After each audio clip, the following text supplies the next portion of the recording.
Hello students, आज हम polysaccharides के बारे में पढ़ेंगे। ये बीएससी जूलॉजी ऑनर्स पार्ट 1 और बीएससी जूलॉजी सब्सिडियरी पार्ट 2 के लिए लाभदायक लेक्चर है और लाया है मैंने यानी कि मुग्धा ने। आपको ये जानकर ताज्जुब होगा कि जो आप इंसेक्ट का एक जो स्केलेटन देखते हैं वो पॉलीसेक्राइड्स है। आप जो प्लांट का सेल वॉल देखते हैं वो भी पॉलीसेक्राइड्स है। बैक्टीरियल सेल वॉल भी पॉलीसेक्राइड्स का बना हुआ है और जो प्लांट का रिजर्व फूड है वो पॉलीसेक्राइड्स है। फंगी का ये जो यहाँ फंगी आपको मशरूम दिख रहा है उसका सेल वॉल और रिजर्व फूड भी पॉलीसेक्राइड्स है। हमारा रिजर्व फूड ग्लाइकोजेन भी पॉलीसेक्राइड्स है। तो चलिए पॉलीसेक्राइड्स को डिफाइन करें। सेक्राइड्स का मतलब होता है शुगर। शुगर यानी कि कार्बोहाइड्रेट्स। कार्बोहाइड्रेट्स ऐसे कंपाउंड्स को बोलते हैं जो कार्बन, हाइड्रोजन और ऑक्सीजन के बने हुए होते हैं। इसका उदाहरण आपको यहाँ साफ साफ दिख रहा है, ग्लूकोज है। केमिकली कार्बोहाइड्रेट्स होते हैं पॉलीहाइड्रोक्सी एल्डिहाइड्स और कीटोन्स। ये ग्लूकोज है जो कि एक एल्डिहाइड है।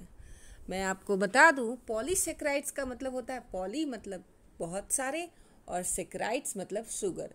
जब बहुत सारे मोनोसेक्राइड्स यूनिट एक दूसरे के साथ ग्लाइकोसिडिक बॉन्ड बनाकर इकट्ठा होते हैं, बॉन्डिंग करते हैं, लिंकेजेस करते हैं, तो उसको बोलते हैं पॉलीसेक्राइड्स।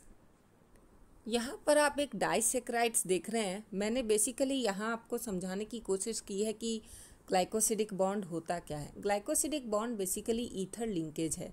जब दो अल्कोहल एक दूसरे से रिएक्ट करते हैं तो ईथर का फॉर्मेशन करते हैं और वो ईथर बॉन्डिंग कहलाता है। तो यहाँ पर आपको वही दिख रहा है। जब गैलेक्टोज और ग्लूकोज जब एक दूसरे से लिंकेज करते हैं बीटा 1,4 लिंकेज, तो ये कहलाता है ग्लाइकोसिडिक बॉन्ड। इसी तरह जब ढेर सारे मोनोसेक्राइड यूनिट्स एक दूसरे से लिंकेज करेंगे ग्लाइकोसिडिक लिंकेज, तो वो कोई सा भी हो सकता है। अल्फा फॉर्म में हो सकता है ग्लूकोज, या बीटा फॉर्म में हो सकता है, किसी भी फॉर्म में हो सकता है। अल्फा और बीटा एनोमर्स होते हैं। एनोमर्स मतलब ऐसे स्टीरियो आइसोमर्स जो एक दूसरे से सिर्फ C1 कार्बन के एटम अरेंजमेंट पे डिफर करते हैं। पॉलीसेक्राइड्स को हम कई तरह से क्लासीफाई करते हैं। पॉलीसेक्राइड्स हो सकता है होमोपॉलीसेक्राइड्स जिनमें रिपीटिंग यूनिट सेम हो, रिपीटिंग मोनोसेक्राइड्स सेम हो, या हो सकते हैं हेटेरोपॉलीसेक्राइड्स जिनमें रिपीटिंग मोनोसेक्राइड्स डिफरेंट होते हैं।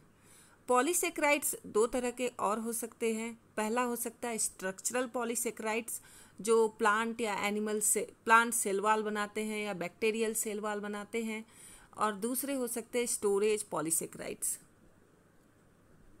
स्टोरेज पॉलीसेक्राइड्स यानी कि वो सारे पॉलीसेक्राइड्स जो कि स्टोरेज फूड रिजर्व के रूप में मौजूद होते हैं। आप यहाँ पे मैंने आपको प्लांट एक पेड़ दिखाया है, एक फंगी दिखाया है। तो पेड़ में मैं आपको बता दूँ जितनी भी लकड़ियाँ होती हैं और जहाँ भी सेल वॉल है, प्लांट का जो सेल वॉल है उसमें सेलुलोज होता है। ठीक है, तो ये सेलुलोज क्या है? स्ट्रक्चरल होमोपॉलीसेक्राइड्स है। इसके repeating units beta D glucose हैं। उसी तरह फंगी में ये आपको मशरूम जो दिख रहा है फंगी है, इसका भी सेल वॉल में क्या होता है? इसके भी सेल वॉल में काइटिन होता है और वो भी एक होमोपॉलीसेक्राइड्स है। फिर प्लांट का जो रिजर्व फूड मटेरियल होता है, फोटोसिंथेसिस करने के बाद प्लांट जो रिजर्व फूड करता है, ग्रीन प्लांट्स, खासकर ग्रीन प्लांट्स, ग्रीन ट्रीज, तो ये सारे जो रिजर्व फूड होते हैं इसमें स्टार्च होता है और ये क्या है? Homopolysaccharides. Starch is storage homopolysaccharide. उसी तरह फंगी के केस में भी रिजर्व फूड मटेरियल होमोपॉलीसेक्राइड्स है और वो है ग्लाइकोजेन। हमारे केस में भी, मतलब किसी भी एनिमल के केस में भी रिजर्व फूड मटेरियल ग्लाइकोजेन है और वो क्या है? होमोपॉलीसेक्राइड्स है। यहाँ आपको एक होमोपॉलीसेक्राइड दिख रहा है जिसमें रिपीटिंग यूनिट सेम होते हैं, रिपीटिंग मोनोसेक्राइड सेम होते हैं। ये आपको दिख रहा है हेटेरोपॉलीसेक्राइड जिसमें रिपीटिंग मोनोसेक्राइड्स डिफरेंट है। अब हम आगे चलते हैं। सबसे पहले स्टार्च के बारे में जानते हैं। स्टार्च क्या है? स्टार्च रिजर्व फूड मटेरियल है प्लांट में और स्टार्च होमोपॉलीसेकेराइड्स है ग्लूकोज का। किस ग्लूकोज का? अल्फा डी ग्लूकोज का। ये देखिए यहाँ आपको अल्फा डी ग्लूकोज नज़र आ रहा है। अल्फा और बीटा में क्या अंतर है? C1 कार्बन पे अंतर होता है। C1 कार्बन पे आपको दिख रहा है अल्फा में OH का कहाँ पे अरेंजमेंट है, और C1 कार्बन में बीटा में दूसरे टाइप का अरेंजमेंट होता है OH का। तो इसीलिए अल्फा और बीटा ग्लूकोज होते हैं। तो स्टार्च में दो पार्ट होते हैं। पहला पार्ट होता है एमाइलोज। एमाइलोज पार्ट में क्या होता है? सिंपल लीनियर अरेंजमेंट है, अनब्रांच्ड अरेंजमेंट है। इसमें अल्फा 1,4 ग्लाइकोसिडिक लिंकेज है, मतलब एक ग्लूकोज यूनिट दूसरे ग्लूकोज यूनिट से बाइंड किया है अल्फा 1,4 ग्लाइकोसिडिक लिंकेज से। ठीक है, तो एमाइलोज में आप देखिए एक साइड रिड्यूसिंग एंड है। रिड्यूसिंग एंड मतलब जहाँ पे C1 कार्बन फ्री है उस एंड को रिड्यूसिंग एंड कहते हैं, और जहाँ पर C1 कार्बन फ्री नहीं है उस एंड को नॉन रिड्यूसिंग एंड कहते हैं। एमाइलोज अनब्रांच तो होता है पर लीनियर नहीं होता, बल्कि क्वाइल्ड होता है, और यही इसका फिजिकल टेस्ट भी है स्टार्च का। स्टार्च के फिजिकल टेस्ट में एमाइलोज जो है उसका रिएक्शन या स्टार्च का रिएक्शन कराया जाता है आयोडीन के साथ, और आयोडीन के साथ रिएक्शन करके स्टार्च वायलेट कलर देता है। वो इसलिए होता है क्योंकि एमाइलोज जो कि क्वाइल्ड स्ट्रक्चर है उसमें जाकर आयोडीन फंस जाता है, और इस तरह जो कॉम्प्लेक्स बनता है वही कॉम्प्लेक्स वायलेट कलर का होता है। वो तो था unbranched amylose part of starch. Starch में दो पार्ट होते हैं, पहला तो एमाइलोज हो गया और दूसरा है एमाइलोपेक्टिन। यहाँ आपको दिख रहा है एमाइलोपेक्टिन पार्ट ऑफ स्टार्च। यहाँ पे ब्रांचिंग होती है। ये ब्रांच जैसे कि लीनियर अरेंजमेंट में क्या है, अनब्रांच्ड अरेंजमेंट में अल्फा 1,4 ग्लाइकोसिडिक लिंकेज है, और ब्रांचिंग में अल्फा 1,6 ग्लाइकोसिडिक लिंकेज होता है। स्टार्च के केस में एमाइलोपेक्टिन में जो ब्रांचिंग होता है वो लगभग हर 24 मोनोसेक्राइड यूनिट्स के बाद होता है।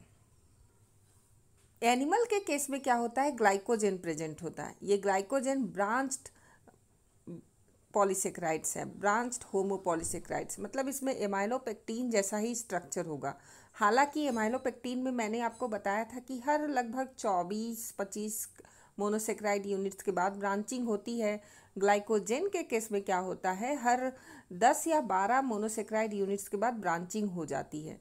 तो यहाँ आपको दिख रहा है वही alpha 1,4 glycosidic linkage in the unbranched structure, और alpha 1,6 glycosidic linkage at the level of branching. Structural polysaccharides के बाद की बात करते हैं अब हम लोग। स्ट्रक्चरल पॉलीसेक्राइड में आ गया सबसे पहले सेलुलोज। सेलुलोज क्या है? पॉलीमर है किसका? बीटा डी ग्लूकोज का। यहाँ आपको बीटा डी ग्लूकोज दिख रहा है। Beta D glucose mainly C1 carbon के कॉन्फ़िगरेशन पे अंतर आता है। C1 कार्बन पे देख रहे हैं आप OH का अरेंजमेंट दूसरे तरह से as compare to that of alpha D glucose. तो beta D glucose chair form में भी आपको यहाँ पर दिख रहा है। यहाँ बीटा डी ग्लूकोज में OH का आप अरेंजमेंट देखेंगे तो OH का जिस तरह से अरेंजमेंट है वो अल्फा डी के कंपेयर में अलग सा है। आप चेयर फॉर्म देख लीजिए बीटा डी ग्लूकोज का, तो यही चेयर फॉर्म बेसिकली होता है किस केस में? सेलुलोज के केस में। यहाँ आपको सेलुलोज दिख रहा है। ये सेलुलोज में बीटा 1,4 ग्लाइकोसिडिक लिंकेज है बीटा डी ग्लूकोज यूनिट्स के बीच। मैं आपको एक चीज़ बता दूँ कि सेलुलोज में जो ग्लूकोज होता है वो मेनली चेयर कॉन्फ़िगरेशन में होता है। सेलुलोज के बाद अब चलते हैं एक नए स्ट्रक्चरल पॉलीसेक्राइड की तरफ, और वो है काइटिन। काइटिन पॉलीमर है N-एसिटाइल ग्लूकोसामीन का, और काइटिन पाया जाता है फंगल सेल वॉल में, इसके अलावा इंसेक्ट्स के एक्सोस्केलेटन में। यहाँ पर आपको N-एसिटाइल ग्लूकोसामीन दिख रहा है जो कि काइटिन का मोनोमर है। इसका मतलब है कि काइटिन भी एक होमोपॉलीसेक्राइड है, और वो एक स्ट्रक्चरल होमोपॉलीसेक्राइड्स है। यहाँ पर आपको काइटिन का स्ट्रक्चर साफ साफ दिख रहा है, जिसमें बीटा 1,4 ग्लाइकोसिडिक लिंकेज से 2 N-एसिटाइल ग्लूकोसामीन के बीच लिंकेजेज होते हैं। फंगल सेल वॉल के अलावा इंसेक्ट्स के एक्सोस्केलेटन में भी मौजूद होता है chitin structural homopolysaccharides of N acetyl glucosamine. अब तक हम लोग जो सीख रहे थे वो थे होमोपॉलीसेकेराइड्स। उनमें हमने स्टोरेज होमोपॉलीसेकेराइड्स यानी कि स्टार्च और ग्लाइकोजन के बारे में जान लिया है। इसके बाद हमने जाना है स्ट्रक्चरल होमोपॉलीसेकेराइड, जिसमें आ गया सेलुलोज और काइटिन। अब हमें बात करनी चाहिए हेटेरोपॉलीसेकेराइड्स के बारे में। उसमें से एक एग्जाम्पल है पेप्टिडोग्लाइकेन का, और ये बनाता है बैक्टीरियल सेल वॉल। पेप्टिडोग्लाइकेन में दो तरह के मोनोसेकेराइड्स यूनिट्स, रिपीटिंग यूनिट्स होते हैं। पहला है एन एसिटाइल ग्लूकोसामीन और दूसरा है एन एसिटाइल म्यूरामिक एसिड। आप इन दोनों के स्ट्रक्चर को ध्यान से देख लीजिए। पेप्टिडोग्लाइकेन में एन एसिटाइल ग्लूकोसामीन और एन एसिटाइल म्यूरामिक एसिड के बीच बीटा-1,4 ग्लाइकोसिडिक लिंकेज मौजूद होता है। और ये क्या है? एक हेटेरोपॉलीसेकेराइड्स है, क्योंकि इसमें रिपीटिंग मोनोसेकेराइड यूनिट्स डिफरेंट होते हैं। सिर्फ एक टाइप के नहीं होते, बल्कि दो टाइप के होते हैं। उसी तरह का एक और हेटेरोपॉलीसेकेराइड्स है अगर या एगोरोज।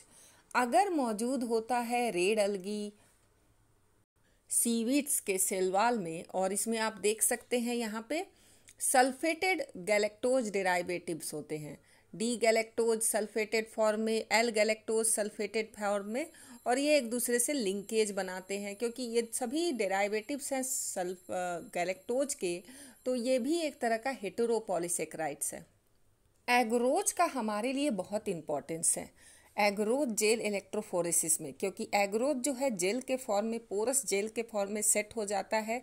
तो इस तरह से वो अलाउ करता है डीएनए पार्टिकल्स को के सेपरेशन में on the basis of molecular sizes when electricity is pass through this. कई सारे कैप्सूल्स जो आप और हम खाते हैं, उसमें भी जो लेयर्स होते हैं, उसके अंदर जो मौजूद ड्रग है वो तो अलग चीज़ है ही, लेकिन जो लेयर होता है, आउटर लेयर, वो मेनली एगरोज का ही बना होता है। क्योंकि एगरोज तुरंत ही जाकर बॉडी में फट जाएगा और मेटाबॉलिकली इनर्ट होता है, कोई प्रकार का हार्म नहीं पहुंचाता। इसलिए इसी के साथ कार्बोहाइड्रेट्स पर आज की चर्चा समाप्त होती है। आगे की क्लासेस में हम हेटेरोपॉलीसेकेराइड्स को कंटिन्यू करेंगे और फिर आगे प्रोटियोग्लाइकेन्स के बारे में भी जानकारी लेंगे। मैं आपको बता दूं कि एमसीक्यूज अगर पूछा जाए तो आपसे पूछा जा सकता है कि कौन सा जो सेल वॉल है, प्लांट का सेल वॉल, वो क्या चीज़ का बना हुआ है। तो ऑब्वियसली आपके पास ऑप्शंस रहेंगे सेलुलोज, स्टार्च, काइटिन और ग्लाइकोजन। तो आप आराम से सेलुलोज को टिक कर देंगे। फिर आपसे ये भी पूछा जा सकता है कि स्टार्च जो है वो मेनली किस चीज़ का बना हुआ है। तो आपको पता होना चाहिए स्टार्च होमोपॉलीसेकेराइड्स है और वो बना हुआ है alpha D glucose repeating units का, और अल्फा डी ग्लूकोज अल्फा-1,4 glycosidic linkage at the level of linear arrangement और द अनब्रांच्ड चेन, और ब्रांचिंग पे अल्फा-1,6 ग्लाइकोसिडिक लिंकेज होता है। आपसे ये भी पूछ सकता है कि हमारे बॉडी में सेलुलोज क्यों नहीं डाइजेस्ट होता है, स्टार्च क्यों डाइजेस्ट होता है। मैं आपको बता दूं, इसका सिंपल सा रीज़न यह है कि हमारे बॉडी में अल्फा एमाइलेजेज होते हैं, ना कि बीटा एमाइलेजेज। क्योंकि सेलुलोज जो है वो बीटा डी ग्लूकोज का पॉलीमर है, और स्टार्च जो है या ग्लाइकोजन जो है वो अल्फा डी ग्लूकोज का पॉलीमर है। इसलिए स्टार्च और ग्लाइकोजन आसानी से डाइजेस्ट हो जाते हैं, जबकि सेलुलोज और बाकी जो चीज़ें हैं, जो भी बीटा डी ग्लूकोज के पॉलीमर्स हैं, वो डाइजेस्ट नहीं होते हैं। इसलिए तो हम लोग घास वगैरह नहीं खा सकते, लकड़ी वगैरह नहीं खा सकते। लेकिन हाँ, रूमिनेंट्स यानी कि कैटल्स तो ये कर सकते हैं, घास खाते हैं ना। तो वो ऐसा कैसे कर पाते हैं? वो ऐसा इसलिए कर पाते हैं क्योंकि उनके र्यूमेन में यानी कि स्टोमक में ऐसे बैक्टीरिया होते हैं जो इस सेलुलोज को डाइजेस्ट कर पाते हैं। अब आपको एक टर्माइट्स के बारे में आप सुने होंगे, दीमक। ये दीमक लकड़ियों को खाता है, हालांकि दीमक के पास भी सेलुलोज को डाइजेस्ट करने के लिए एंजाइम नहीं है। तो वो ऐसा कैसे कर पाता है? उसके जो गट में क्या होता है, ट्राइकोनिम्फा नाम का प्रोटिस्टा होता है, प्रोटोजोआ। ये जो प्रोटोजोआ है वो उसके पास बीटा डी ग्लूकोज को या बीटा चेन को क्लीव करने की क्षमता होती है। बीटा ग्लाइकोसाइडेज एंजाइम मौजूद होता है, और इस कारण से ये टर्माइट्स को सेलुलोज डाइजेशन में हेल्प कर पाता है। आपको पता है जो बैक्टीरियल सेल वॉल पेप्टिडोग्लाइकन का बना हुआ है, मतलब एन एसिटाइल ग्लूकोसामीन और एन एसिटाइल म्यूरामिक एसिड सब यूनिट्स जो लिंक करते हैं बीटा 1,4 ग्लाइकोसिडिक लिंकेज से, तो उसके डाइजेशन के लिए भी हमारे पास एंजाइम है और वो हमारे सलाइवा और टीयर्स वगैरह में मौजूद होता है, वो है लाइसोजाइम। इस तरह से आज का लेक्चर ख़त्म होता है। उम्मीद है कि आपको पसंद आया होगा और आगे के लिए आप वेट कीजिए। कार्बोहाइड्रेट्स अभी ख़त्म नहीं हुआ है, अभी कम से कम एक लेक्चर तो ज़रूर आएगा। Thank you so much.